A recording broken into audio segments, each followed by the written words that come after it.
the capital Bamako, the Radisson Blu Hotel there. 170 people being taken hostage earlier this morning by reports of between 2 and 10 gunmen armed with grenades and guns. Turkish Airlines have just released this information saying they have 6 staff members inside that hotel at the moment. Also, within the past few moments, reports on the Reuters news agency that several hostages had been released once they were able to cite verses from the Quran. Well, let's join Ayo Johnson now, a journalist specialising in African affairs, who's following events for us. What's your take on what's happening in Bamako this morning?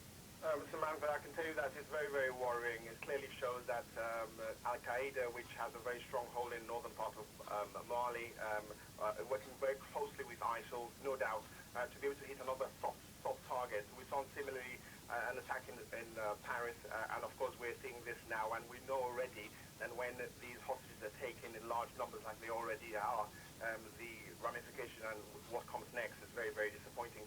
We already know that this particular hotel has been frequently by many Westerners, and it would appear that of the 140 or at least 170 has been led to believe maybe many of them are Westerners, so that's a very alarming prospect indeed. But we know that the French have got the best part of 1,000 troops on the ground, and not to mention a very sizable contingency of West Africa and UN troops who are literally there, so their ability to be able to react would be very, very easy for them to do so should they wish.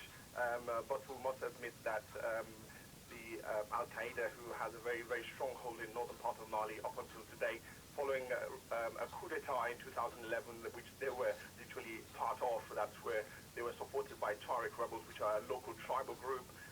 Their affiliates and continual issues that they've had in that country has continued, and this is just a ramification and really a reflection of their capabilities right now.